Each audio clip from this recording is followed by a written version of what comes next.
Good morning dear students, मैं Bharti sir.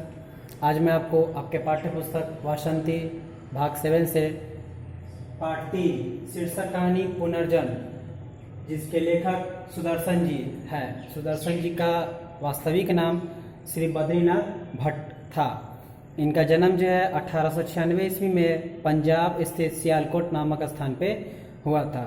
प्रस्तुत कहानी के माध्यम से लेखक सुदर्शन जी कहते हैं कि धन जो है तृष्णा का क्या है, एक धन जो है तृष्णा का लोभ है। मतलब कि व्यक्ति को जो है इतना जो है लालची, इतना जो है लोभी बना देता है कि उसे जो है इस बात का भी जो संज्ञान नहीं रहता कि वो अधर्म के रास्ते पर जा रहा है कि धर्म के रास्ते पर जा रहा है। अर्थात धन जो है मानव समाज में मानव को जो है पथ भ्रष्ट कर देता है। धन की ऐसी तृष्णा जो है लोगों के लिए क्या होती है, तो एक अभिशाप के तुल्य होती है। मनुष्य को कभी भी जो है धन के लोभ के में नहीं पड़ना चाहिए, धन का लोभी नहीं बनना चाहिए। धन का लोभी अगर हम बनते हैं तो हम अपने आत्मसम्मान को ठेस पहुंचा रहे हैं। यही कहानी में जो है बताया गया है कि कैसे जो है एक व्यक्ति जो है जिसका नाम जो है लाला अयोध्यानाथ था, और वो लाला अयोध्यानाथ जो है अपने ज़माने में बहुत ही एक गरीब परिवार से संबंधित था। अर्थात गरीब परिवार से वो संबंध रखता था। गरीबी की वजह से उन्होंने जो है जो मान सम्मान, जो लोगों की जो इज्जत प्रतिष्ठा जो लोगों की करता था, अचानक जो है धन एकत्र हो जाने के बाद जो वो सारा चीज़ जो है वो भूल गया था। और वो साधु संतों की जो अपेक्षाएं, मतलब कि साधु संतों के साधु संतों के व्यवहार को, साधु संतों के जो आदर सत्कार जो होती है वो उसको जो है तनिक भी जो है पहले की भांति जो है वो उसको नहीं समझता था। पर जब वो धन नहीं था तब वो जो है साधु संतों को मान सम्मान, इज्जत प्रतिष्ठा, भोजन आदि जो है कराया करता था। लेकिन धन के लोभी में, धन जैसे जैसे उसके अंदर जो है, मतलब कि उसके पास धन जैसे जैसे एकत्र होता गया वैसे वैसे वो लोभी स्वभाव का प्रवृत्ति जो है, लोभी प्रवृत्ति का जो है धीरे धीरे वो बनता गया। इस कहानी के माध्यम से उन्होंने कहा है, लेखक जो है सुदर्शन जी कहते हैं कि प्रस्तुत कहानी के माध्यम से वे कहना चाहते हैं सुदर्शन जी कि जिस समय जो है धन ने जो है नहीं था उसके पास, तो वो बहुत ही जो है निर्मल स्वभाव का था। लेकिन जैसे ही जो है धन बढ़ी, धन का लोभ बढ़ा, तो वो जो है धीरे धीरे जो है अज्ञान के रास्ते पे जो है अधर्मी स्वभाव का वो धीरे धीरे बनता चला गया। एक समय की बात है कि एक साधु जो है उसके द्वार पर आया। द्वार पर आने के बाद उन साधु ने बड़े ही विनम्र स्वभाव के साथ बोला कि पथिक बन के जो है उसके द्वार पर पहुंचे, और उन्होंने जो है कहा कि सेठ तुम मुझे क्या करो, आज रात भर के लिए जो मुझे ठहरने का जो यहाँ पे प्रबंध करा दो। मैं जो बहुत दूर से आया हूँ और मुझे जो है कल हरिद्वार के लिए निकलना भी है। इतना कह करके जो है पता नहीं उससे लाला अयोध्यानाथ के मस्तिष्क में ऐसा कौन सा बात जो है चला गया कि उसने जो साधु को हुंकार भर दी। अर्थात साधु को जो है कह दिया कि हाँ ठीक है, आप जो है यहाँ पे रात्रि भर के लिए आप जो है विश्राम कर सकते थे।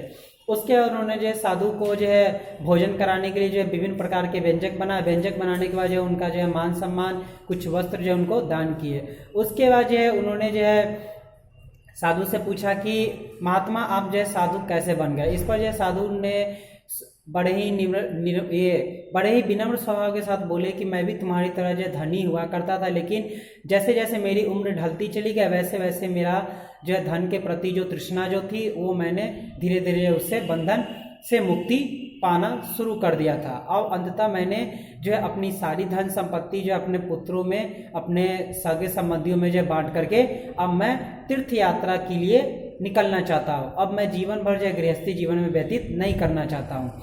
तो इस पर जो है लाला अयोध्यानाथ बोलते हैं कि क्या आपने लिए अपने लिए कुछ भी नहीं रखा है शेष। तो इस पर वो उन्होंने जो है जो लोहे की जो छड़ी जो थी वो अंदर से खोखली थी, और उस लोहे की छड़ी में लगभग 100 मुहरे थी। मुहरे जो कि उस समय की काफ़ी जो कीमती, काफ़ी मतलब कि मूल्यवान वस्तु की श्रेणी में रखा जाता था। उस मुहाड़े को देख करके जो है लाला अयोध्यानाथ के मन में जो है लोभ समा गया, और लोभ समाने के बाद जो है रात भर जो है उसको नींद नहीं है। रात्रि का समय जो है जैसे जैसे जो है ढलता गया उसके मन में जो है तृष्णा जो है वैसे वैसे जागृत होती चली गई। और एक समय ऐसा आया कि उसका जो है वो स्वभाव इतना ज़्यादा जो है गंदा हो गया, इतना ज़्यादा जो उसका स्वभाव जो है दुष्ट हो गया कि वो पाप करने के लिए भी जो है वो लालायित हो गया, और अंततः उसने जो है पाप कर ही दिया। उसके बाद क्या हुआ कि जैसे ही सूर्य की पहली किरण जो है धरती पर पड़ती है, धरती पर पड़ने के बाद जो लाला अयोध्यानाथ से वो विदा लेकर के जो है हरिद्वार की ओर प्रस्थान करने के लिए तैयारी होते हैं कि लाला अयोध्यानाथ के मन में ये छल कपट जो है, ये भावना जो उनके मन में ये चलते रहती है कि कहीं साधु को ये बात का पता न चल जाए कि मैंने उनकी लाठी जो से जो है मोहरे निकाल लिए और उनके जगह पे जो है सिक्के भर दिए। इस बात से वो काफ़ी जो है व्यथित भी हो रहा था कि कहीं साधु को ये बात पता न चल जाए। लाला अयोध्यानाथ जो से विदा लेकर के वो साधु जो है हरिद्वार पर जाते हैं। हरिद्वार जाने के बाद जो है वहाँ पे पूजा पाठ है, जो भी जो पूजन विधि जो होती है वो सारी चीज़ें वहाँ पे करवाते हैं। करवाने के बाद जो है कुछ साधु संतों को वो भोजन भी करवाते हैं। भोजन करवाने के बाद जो वो बड़े ही हर्षोल्लास के साथ जो एक कमरे में जाते हैं और वहाँ पे जाने के बाद जो वो देखते हैं कि लाठी खोलते हैं तो वहाँ पे जो मुहरे की जगह जो उनको सिक्के मिलते हैं। इससे लाला अयोध्यानाथ के द्वारा जो पाप जो किया गया था, ये इससे बात की घटना जो है इनको तनिक भी इसके बारे में जानकारी नहीं थी। अब यहाँ पे साधु क्या काम करते हैं, साधु को इस बात की जो है भनक लगती है कि ये कैसे हो गया। वो आश्चर्य में जो है डूब जाते हैं और उनको ऐसा लगता है कि कहीं वे बुरा स्वप्न तो नहीं देख रहे हैं। इतना सोचते सोचते उन्होंने जो है खुद खुशी कर ली, आत्महत्या कर ली और आत्महत्या करने के बाद जो है वो वहाँ से जो है संसार से वहाँ से चल देते हैं। लेकिन साधु के जाने के बाद जो है साधु तो चले गए, लेकिन साधु के द्वारा जो लाला अयोध्यानाथ को जो आशीर्वाद जो दिया गया था कि जब वो लाला अयोध्यानाथ के घर से जब वो प्रवेश से जो मतलब कि प्रवेश से द्वार से जब वो निकल रहे थे, अर्थात वो प्रस्थान कर रहे थे, तो उन्होंने जो है लाला अयोध्यानाथ को ये आशीर्वाद दिया था कि तुम्हें जो है पुत्र रत्न की प्राप्ति होगी। और पुत्र रत्न की प्राप्ति भी उसे हुई।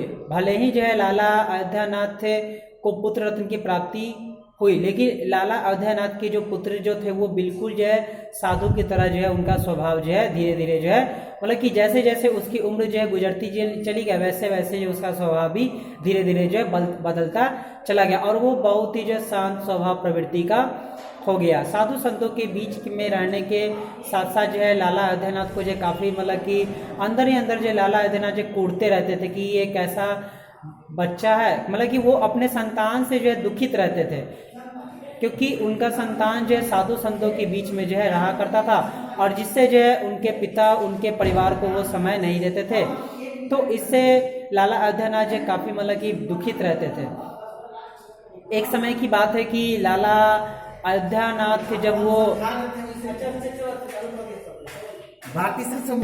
अब यहाँ पे जो है लाला अयोध्यानाथ जो वहाँ से जो है कुछ समय के लिए जो अपने सगे संबंधी के यहाँ चले जाते हैं। अब जो द्वारकानाथ जो था, मतलब कि लाला अयोध्यानाथ के पुत्र का नाम द्वारकानाथ था और वो द्वारकानाथ थे जब वो अपने घर से कुछ दूरी पर थे तो अचानक जो एक वहाँ पे एक व्यक्ति आता है और द्वारकानाथ के पैर पकड़ने लगता है और वो उससे जो है विनती करता है कि मुझे जो है चंद पैसे की ज़रूरत है, सो आप मेरी जो है सहायता करें। इस पर जो है साधु द्वारकानाथ का हृदय जो है पसीज जाता है और उन्हें जो उसे वचन दे देते हैं कि मैं तुम्हारी सहायता जो है ज़रूर करूँगा। अब जो द्वारकानाथ जो थे वो उल्टा पैर जो है अपने घर की ओर जो है प्रस्थान करते हैं और वहाँ पे जाने के बाद उन्होंने अपने पिता की जो संदूक खोलते हैं और संदूक जो है में ताला लगी हुई थी, लेकिन संदूक के ताले को उन्होंने जो है तोड़ देते हैं और तोड़ने के बाद जो है उसमें से अचानक जो उनकी हाथ जो है मुहरे पर पड़ जाती है। वे वहाँ से जो है मुहरे लेकर के जो है निकल जाते हैं और निकलने के बाद जो है वो उस व्यक्ति की सहायता करते हैं। सहायता करने के उपरांत जो है वो जब वो घर की ओर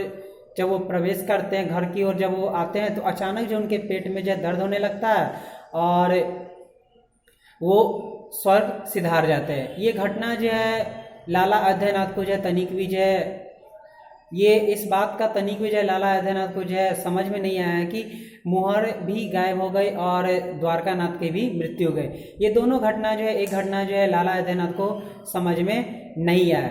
वस्तुतः ऐसा कहा गया है कि मनुष्य द्वारा जो भी जो कर्म किए जाते हैं उनको उस जन्म में अगर वो उस कर्म की अगर पूर्ति अगर वो नहीं करते हैं तो अंततः उनको जो है पुनर्जन्म लेकर के जो है अपने किए गए पूर्व जन्मों के पापों का प्रायश्चित जो है अगले जन्मों में उसको करना पड़ता है। ठीक इसी प्रकार की घटना जो है लाला अयोध्यानाथ का और मुहरों के साथ जो है ऐसा ही कुछ संबंध था। Thank you, have a nice day.